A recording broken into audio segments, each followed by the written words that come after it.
Tell me when you are ready. Yes.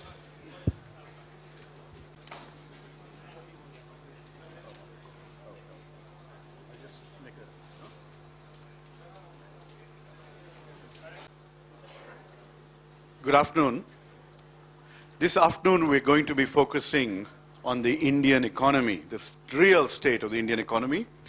In terms of the presentations today, the initial remarks will be by our former Finance Minister, Shri P. Chidambaram. Following that, Salman and I will take you through this presentation on an economy in deep trouble, the Modi-Jaitley legacy. And after that, we will engage with you in terms of questions and answers. We will also distribute another document to you called 5 Wasted Years, which is an essay that looks into every sector of the economy, every sector of government, and shows you how this government has been a miserable failure on the economic front. Over to Shri P. Chidambaram.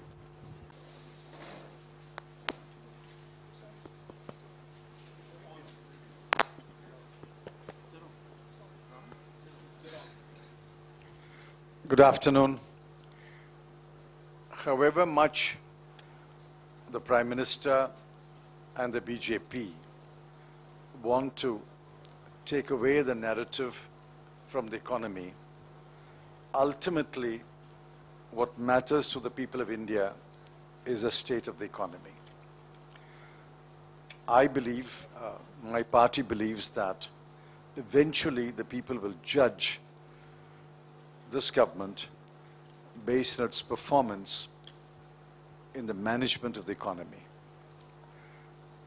As we get closer to the end of the elections and the declaration of results, I find that people have begun to find their voices.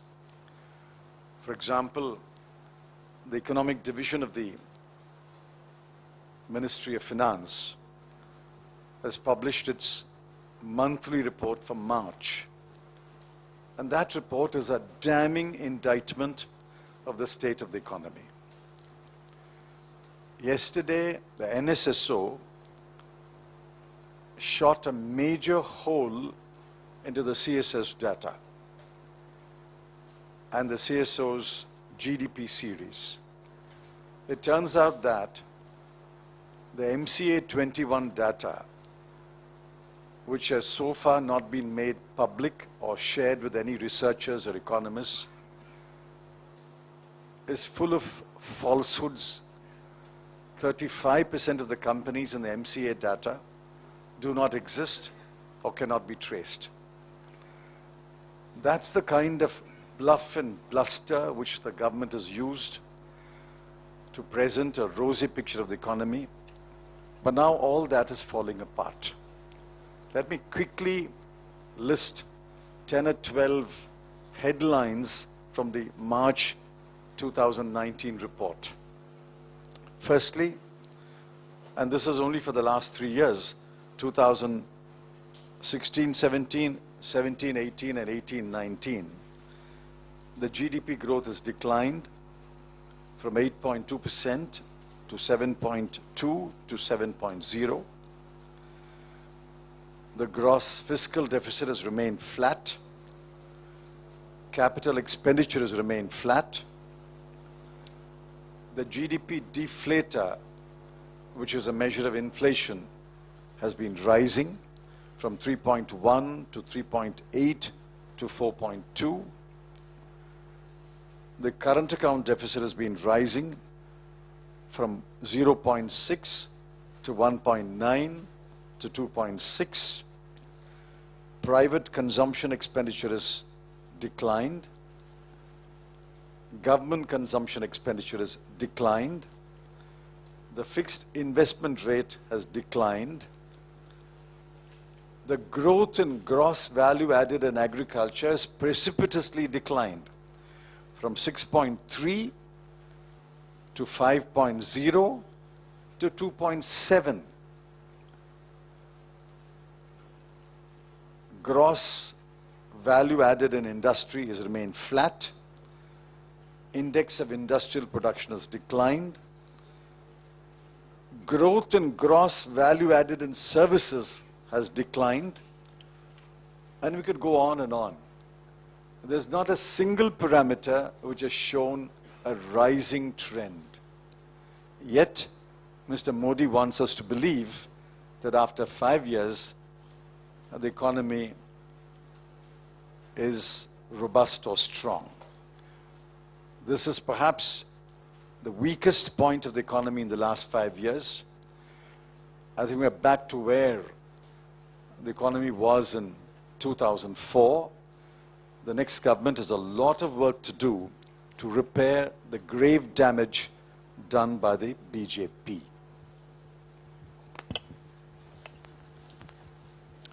Thank you, sir. I want to take you details, and this is a handout that you will have with you. Mr. Chidambaram has pointed out that the government's own GDP figures show declining growth. Now, yesterday's NSSO data and the expose that has come out in the Mint today suggests that even these numbers, which we were doubting, these are already overestimates. And therefore, it is pretty clear that GDP growth under this government is much lower than what even they claim it to be. Now, again, when it comes to the fiscal deficit, let's take a look at that picture. If you look at the tax revenues that have come in, it's pretty clear that the government is going to be facing a very significant shortfall of 1.6 lakh crores in tax revenue, and the fiscal deficit is likely to be nearly 3.9 to 4%, much, much higher than what this fiscally disciplined government, so-called fiscally disciplined government, has tried to portray. Inequality also under this government, which is a Soot Boot Ki Sarkar, has also worsened considerably, and you've seen that. We're showing you the details on that front as well. And the last slide that you will see on this picture here is about investments and savings. Only when savings increase will investments increase, and when investments increase will the economy's growth increase, more jobs be created. And you can see the downward trend during the few years of Modi Sarkar. This has led to, next, a massive jobs crisis across domains, and we are aware that the unemployment rate is at a 28-year high. And the labor force participation rate across sectors, male, female, urban and rural, is all showing signs of continuous decline. The youth are facing severe joblessness, and the highlights are on the side out there. Just in 2018, more than 1 crore worth of jobs have been lost, and a large number of those people who are still at work are earning less than 10,000 per month. This is also after the damage done by demonetization, which is alleged to have, which is shown to have cost 35 lakh people their jobs, and which has resulted in the male workforce shrinking for the first time in 25 years. So the grim unemployment scenario, the fact that there are no jobs, in total contrast to the Prime Minister's argument that he would create 2 crore jobs a year. That's the reality, and that's why when the Prime Minister throws challenges, he never, ever throws a challenge to compare his economic track record with our track records over previous years. Salman? I want to talk about rural distress. अगर आप farmers की कहानी सुने, मोदी जी कहते हैं कि 4 साल अभी के बाद 4 साल में farmers की income double हो जाएगी. उसके लिए agricultural sector का growth rate क्या होना चाहिए? 10% per year. आप लोग पत्रकार हैं, आपको पूछना चाहिए मोदी जी से कि last time इंडिया में agricultural sector की growth 10% per annum कब हुई? जब आपको वो जवाब नहीं दे पाएंगे, आपको पता चलेगा ये जुमलेबाज सरकार है. आप wages की हालत देखिए क्या है, आप फार्म प्राइसेस को देखिए क्या स्लंप है, आप एग्रीकल्चरल ग्रोथ देखिए यूपीए के टाइम में और एनडीए के टाइम में, बुरा हाल है. और ये सिर्फ वादे करते हैं, निभाते तो है नहीं. आप कंजम्पशन पे चलिए, क्योंकि आखिरकार जब लोग स्कूटर खरीदते हैं, जब लोग ट्रैक्टर खरीदते हैं, ऐसी चीजों रिटेल सेल्स होती हैं. That is what contributes to to economic growth. That is how you create jobs. यहाँ पे तो कुछ है नहीं. Indicator after indicator, the Modi government is underperforming.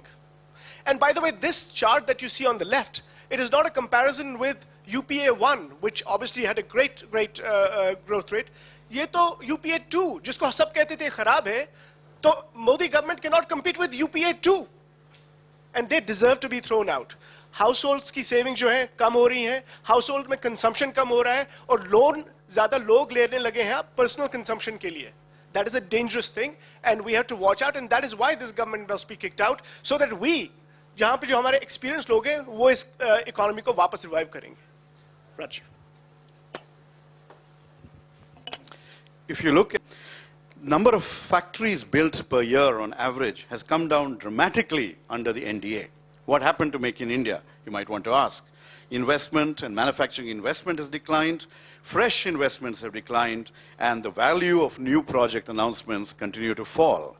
And if you turn to the banking sector, where neither are banks lending nor investors borrowing, you see that what is increasing are the number of banking frauds, the number of willful defaults, the rise in the number of NPAs, and we are facing a huge crisis in the NBFC sector that will only unfold and be this government's gift to the next incoming government. Credit growth has been extraordinarily sluggish.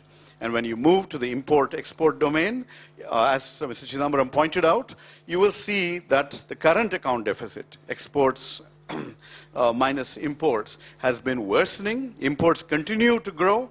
Exports are at a 14-year low as a percentage of GDP. Similarly, the rupee, they made a lot of noise about the value of the rupee before the last election. Today, it stands at 70 to the dollar. And this at a time when oil prices are firming up and we're going to be facing numerous challenges. So the good days, the achhe din, were when oil prices globally were low. This government did not take advantage of it, and as a result, we're left with a sluggish economy, and foreign investments are not coming in either. They're on the decline. So overall, what you see is a government that has failed the Indian economy. They're good at writing blogs, they're good at wild talk, but nothing when it comes to managing the economy in the way it should be managed. We will also distribute and send you by email the report on 5 wasted years across sectors of the economy. And together with everything else that we've discussed here, you will have a clear sense of mismanagement of the most horrendous sort under Mr. Modi and Mr. Jaitley. We're happy to answer questions.